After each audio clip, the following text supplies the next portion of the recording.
Carl von Tanzler. Dear gentle viewer, we have been apart for far too long. Today we're gonna dig up the bones of the past and resurrect a tale that will make you question humanity. Yes, it's the tale of a certain Carl Tanzler, a doctor whose twisted devotion went way beyond the grave and anything that would be considered nice. Awesome times! So, without further ado, let's get into this episode of Postmortem Hijinks and some yucky gross stuff. Morbid history. Okay, so Carl Tanzler was a man of many names. At least he liked to call himself a bunch of things, like Count Carl von Kossel, Dr. Carl Tanzler, but he wasn't the real doctor, and but we'll just call him Carl. He was born in 1877 in Dresden, Germany. As a child, he was maybe a bit eccentric, and we can say that because he claimed to have visions of an aristocratic ancestor, a lady of some sort, who would show him visions of his one true love. And this was a mysterious, dark-haired, exotic woman, and this really put an imprint in young Carl. He couldn't think of anything else just for the day when he would meet this raven-haired, exotic, beautiful lady and be happy. These visions followed him through life and into infamy. But not before he went ahead and actually married another woman. In 1920 he married a lady called Doris, and they sired 2 whole children, even though he was quite convinced that this was not the love of his life, not the mysterious dark-haired lady in his visions. But it would do for now. Either way, beyond his unremarkable, if we just discard the visions, childhood, adolescence, and eventual adulthood, he was drawn into the field of medicine and became a radiologist. Good for him. Did not stop him from traveling around the world, living in Australia for a while, and claiming that he got even more prestigious degrees, and all of them are still questionable. He was still just Carl the radiologist, as far as we know. Well, that's the short biography. Anyway, he was not your average doctor. He was an aristocrat, a man of science, and a person of undying passion. Now let's get into the weird part of the story. So, jumping ahead a bit, by the late 1920s, our Casanova Tanzler had emigrated to the grand old USA, namely Florida, sun-soaked Florida, and there he settled down with the fam. But it did not take long for him to just sashay his way out of his family's life, straight up abandoning them, moving to another part of Florida, Key West, because he got a job as a radiology technician for the US Marine Hospital. Yeah, bye-bye fam, new job, here we go. By all accounts, he did a good job, and his claims of being some kind of European aristocrat kept everyone on their toes. Then, finally, in 1930, fate just blew up in front of Carl's face. This was it. The woman of his visions, his dreams, waltzed her way into his hospital. Her name was Elena Milagro De Hoyos, and she was a Cuban-American young woman, 21 years old, so very young, and Carl at this time was around his 50s. Either way, she was strikingly beautiful, known as a local beauty. She had been married before, very young, at 16, I think, but her husband had up and left when she had a miscarriage. Throw that whole man in the garbage. Either way, poor Elena was here in the hospital because she had tuberculosis, as one did back in those days, and it was indeed, you would get your life cancelled quickly if you suddenly came upon that tuberculosis thing. But this was too much for Tanzler. He decided now that he was a real doctor and did everything in his power to try and keep the love of his life alive. While doing that, he would also just throw gifts, expensive gifts, all over her and professing his undying love. While the 21-year-old poor girl on her deathbed couldn't really say a harsh no, even though she didn't accept, because this was obviously a man who was really trying to keep her alive. So a power dynamic, I'd guess. Elena pretty quickly moved out of the hospital because there was nothing they could do, and Tanzler, he decided to be her home doctor, even though he had no credentials for stuff like that. He would make elixirs at home for her to try. He even stole equipment from the hospital to her home to try and keep her alive as long as possible. I mean, this was the woman he had seen from his dreams. There was just no way he wasn't supposed to be with her for life. She couldn't just plop into the Valley of Demise like that. Impossible. But despite all of his great illegal efforts, she did indeed decline and eventually pass into the great beyond. Did our Carl accept that? Well, no, of course not. This would not be a very long episode if that was the case. So, into the extremely morbid act of this tale.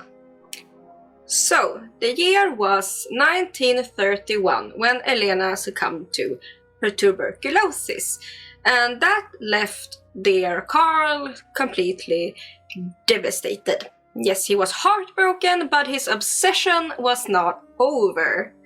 Far from it. He actually went ahead and decided to pay for her funeral and even convinced her family that he would build this elaborate fancy mausoleum for her to inter her in. What he did not tell her family though was that he would be the only one with the key into the mausoleum where she would be in rest. So he did what any love-stricken man would do, spend all night with his loved one. He would creep in there and sit beside her and sing songs to her and just talk to her, communicating with her spirit. For 2 whole years he went ahead and did just that. I think after that 2-year mark somewhere, he started to get even more loony than he already was.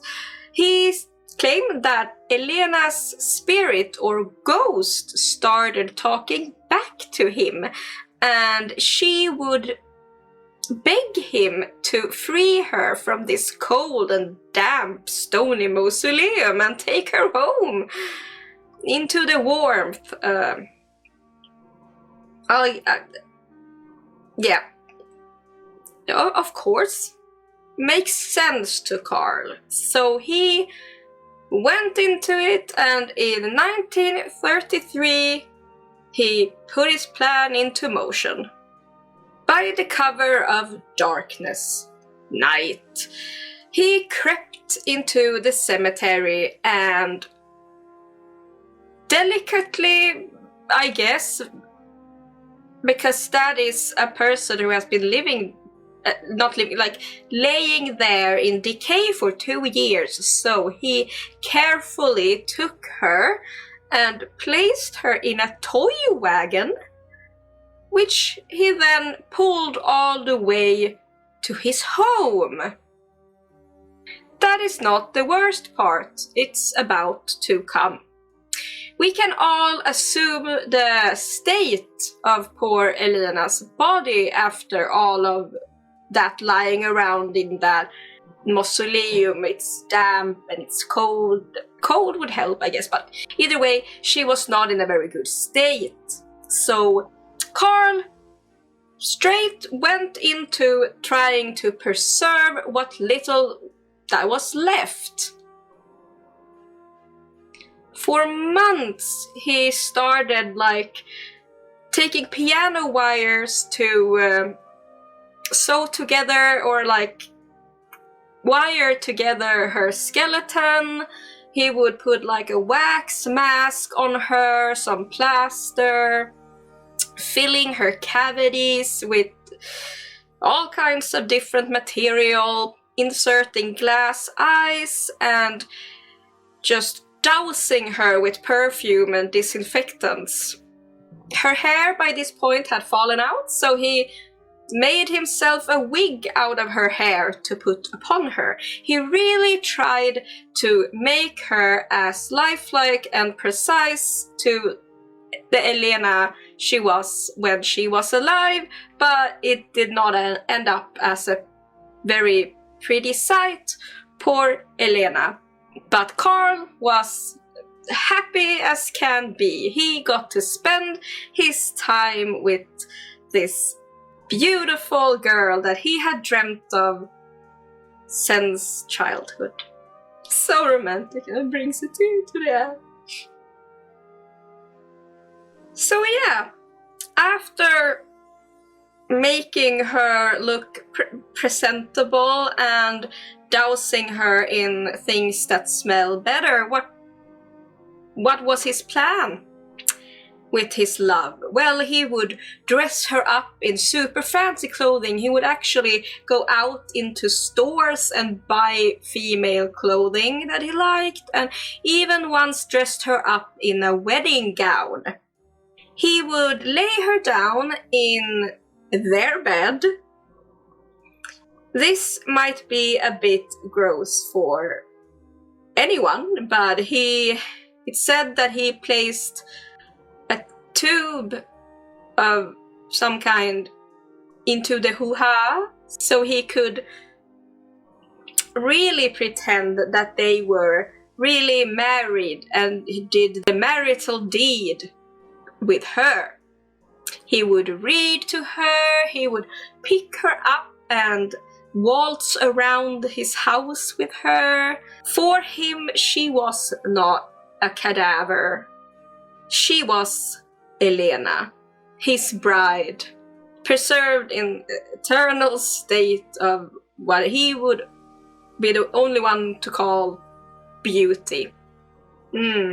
As a little side note there, he also built himself a little rocket ship in his yard, I guess, which he called Elena's airship. He wanted it to one day be able to put Elena in it and send it into space or the stratosphere, and there the radiation somehow would penetrate her body and make her alive again. He had so many plans.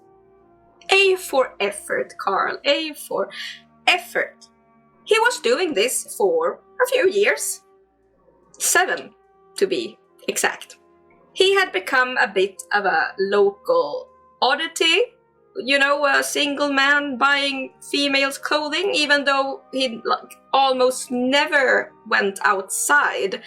A local youth, a boy I think, actually once saw him dancing with a lifelike female doll through one of his windows. These tales and suspicions finally found their way to Elena's family, thankfully. So, in 1940, Elena's sister Florinda went to Tanzler and demanded to see her sister's body. And what she found was just the stuff of nightmares, as you can guess. It was Elena, dressed in bridal attire, laying there. I guess he did such a good job that people could at least somehow recognize her. Authorities were, of course, called, and Carl was promptly arrested. As one should. Please don't do stuff like this. It's no. An even weirder tidbit here is that the townspeople actually took Elena's body and put it out on display for everyone to watch. Like, I think a couple thousand people came there to spectate poor Elena as she lay there. It became a media sensation, we can just say that. It was not a thing that happens so often. And what happened to Carl Tanzler? Well, the statute of limitations had already gone and disappeared, so he was never convicted for what he did. He would have been convicted of wantonly and maliciously destroying a grave and removing a body without authorization. The whole just stealing her and living with her and doing stuff was not illegal for some reason, and yep, he was just free to go. World is a weird place. Like we said, it was a huge old media sensation, and astonishingly enough, a lot of people saw him as a tragic romantic figure just trying to be with his love. Who cares if his love was a much younger, demised female who never actually even loved him back? Like, forget about that. He was just tragic, a hero, anti-hero, trying to do what he must. She was then reburied in an unmarked grave so that Carl couldn't go and do whatever he wanted to do again. Thankfully again. Yeah. He couldn't find her. But if you think that it all stopped there for some reason, no. He lived his remaining life in solitude, but he went ahead and built himself another life-size model of his one true love, Elena, with the death mask that he had made of her face when she was just plopped off the earth. And he lived with that giant doll until his own demise in 1952.